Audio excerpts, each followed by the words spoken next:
Hey builders, Brick Ratty up here, completing another thing off of my almost monthly checklist to buy more Citzen Brick. It's another one of their new freebies, not a sticker this time, it seems to be like a bookmark.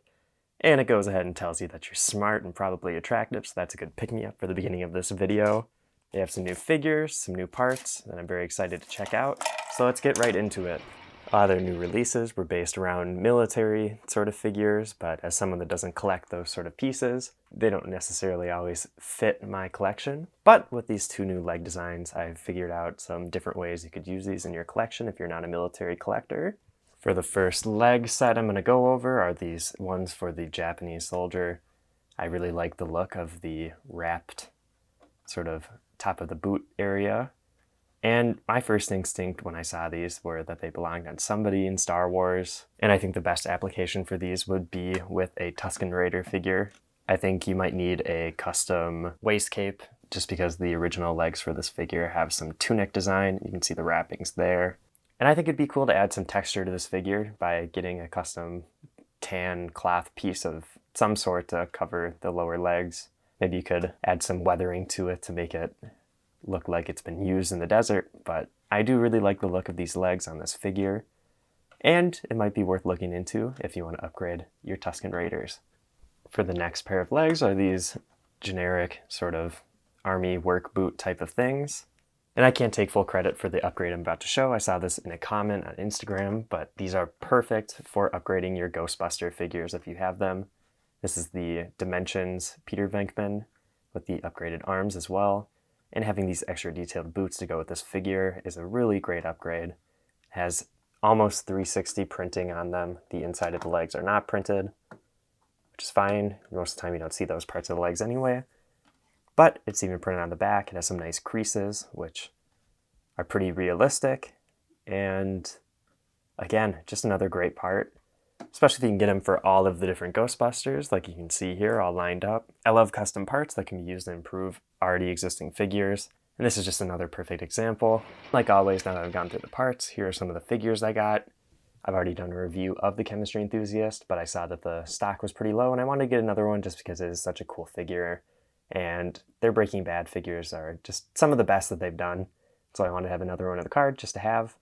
And they have a custom set being the biblically accurate angel. I'm going to do this in a separate video because I'm actually building my own version of this concept. So I thought it'd be a cooler video to do this separately and kind of compare the two. But it has some nice packaging, and if you're interested in this sort of thing, it might be worth getting. But stay tuned for my future video on it. And after showing those, it leads me to the two brand new figures that I purchased, being the Ladies Man and the Astro Zombie, which have their own custom clamshell packaging. And like I always say for these, I love getting packaging like this just because it's personalized and also can be open and closed so you can store figures in them if you don't have a use for them at the time. Each of them have the names of the characters at the top of the packaging and the usual write-ups about Citzen Brick. All of the parts in this video are printed just like Lego with pad printing. Let's check out the Ladies Man first. At least in my packaging, he comes in the box, kind of strutting his stuff, taking some steps, which is kind of interesting, a little different than how they usually would package their figures, with them just standing in a very neutral pose. Seems to feature a custom cape with some fluffier sort of fabric on that collar. I noticed it is a little bit stiff on the collar, probably helps so it doesn't crease as much. And just after you see the full look here, I'm going to take off the cape to get a better look at some of the printing. Here it is back with that cape off. And now that I have those parts off, you can see they are two separate custom cape pieces. Comes with another accessory being this cane piece with the diamond in the top. It's cool to finally get one of these since I've never gotten one before. That purple and blue leopard print kind of continues all the way around the figure, which is kind of nice. It's cool to have it be somewhat thematic and having its outfit match.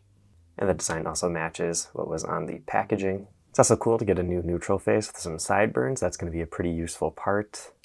And looks like the only side printing is the sleeves with that leopard print. The front of the legs have a belt and also some different pocket and pants detailing. On the back, just a vest, some more of the leopard printing.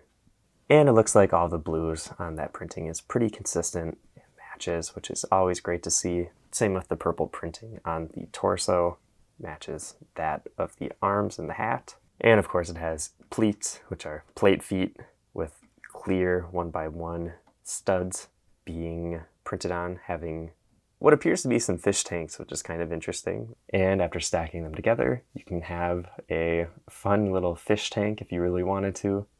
Fortunately, they don't sell these parts separately, otherwise you could get a bunch of them and build an even bigger fish tank, which would be kind of cool. But this is a very unique print and an interesting choice of footwear. Back to the main figure. This is one of those questionable characters based on the subject matter being a pimp. But at the same time, LEGO has made their own LEGO pimp, basically, with this space figure from Space Police. So it's not even out of the territory of LEGO. And here he is with the monocle neutral face, which I think is another good option for this character. Overall, I'm very impressed with the printing on this, especially on the hat, where you can see it continuing out of the top into the creases. Really great printing, consistency all around with the colors matching everywhere. The capes are kind of cool to have. I don't have any with this hair fluff sort of texture on them, so that's kind of cool to get. And these leg prints are going to be pretty useful outside of a character like this. I'm really hoping at Brickworld I can get a couple of these in misprinted colors. And an overmolded accessory like this cane is also cool to get. You could probably use something like this with a Kingpin figure if you wanted to build one. This figure is a little bit more expensive than the usual Citzen Brick figures at $30, but you get a lot of extras. So if you want a colorful character like this with some interesting and random accessories, I'd recommend it. The Astro Zombie is based off of LEGO's Blacktron 1 figures, and the packaging also features an Easter egg having that grid pattern that is found on Blacktron boxes, which is cool to see. I always love seeing those hidden details, and Citzen Brick always seems to include hidden Easter eggs like that on their figures. And with the Astro Zombie out of the packaging, I am very impressed with this figure. I could definitely see this being a top contender for one of my favorite Citzen Brick figures of the year. The printing on this is amazing on almost all the different sides of the figure. And as someone that loves classic space, of course, I'm going to love this figure. Starting off with one of my favorite details is this visor with a crack in it that must simulate a gunshot of some sort. Flipping it up, you can see that the eye is also closed, like it got hit by something. With the helmet off, just to get a bit more look at the details. It has some blood on the mouth, like it had been eating something or someone. And really, this is just an upgraded Blacktron figure. Unfortunately, the torso does have some blood splatter on it and some holes in it that show the body.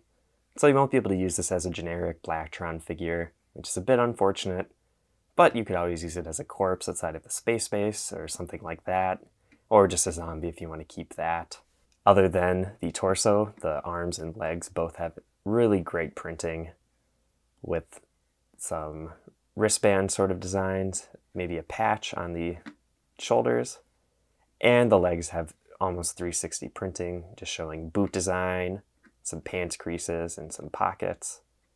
Looks like the knee pads are falling off a bit on this one, and even a belt design that wraps around the entire figure. Just taking a quick peek at the inside of the legs, no printing, but with all the extra detail on the rest of the figure, that doesn't bother me too much. And taking off the air pack to see if the back has anything special. Looks like it has a bit of extra printing to add to the detail of it. Just continuing on some of the armor bits, it looks like maybe you would have an armored vest on, just based on this design. And it would be really cool to put the arms and the legs of this onto a Blacktron figure. Unfortunately, I don't have any of mine with me. I love this figure. I'm not much of a Citzen Brick zombie collector, but I knew I had to get this one. And I would definitely recommend this for you if you're into zombies or into classic space. It's a great figure overall too. Unfortunately, these suddenly went out of stock, probably because of a cease and desist of some sort from LEGO, because they use the Blacktron logo. And it kind of bums me out. I wanted to get at least 2 of these just to have more zombies, because it makes sense to have more than one. You're only able to buy this figure with 1 per order, and I really wish I would have just made a second order and bit the bullet on it, because I'm not going to be able to get another one. Hopefully you can get these at conventions or something. Otherwise, these are off the market. But if you want to spend way too much money on eBay, there are a couple available. But I don't know. I don't like paying those scalper prices. Let's move on to the end of the review. Over the last year, I really think that custom Lego has become my main interest in the Lego hobby. Whether it is Citzen Brick or other companies, I really enjoy the presentation of their figures, and overall the quality has been really great. Another part that I really appreciate is the ability to upgrade old figures with custom parts that have extra detail and make products that you already have even better, maybe even more than custom parts. I just love the brand new characters that they come up with and the designs that they put out. The details are always above and beyond compared to what Lego would probably do with all the printed custom legs and also their custom molded accessories that they create. And like always, I would really recommend you go out of your way to get them. And it is really unfortunate that the Blacktron Spaceman might not be available anymore. I love this figure, and I would really recommend it like I said earlier. Hopefully it'll come up again, and if it does, I would grab one as soon as you can. And if you want to see more custom Lego videos just like this one here, check out all the other ones on my channel. I've been Brick Your Addy Up, and I'll see you in the next video.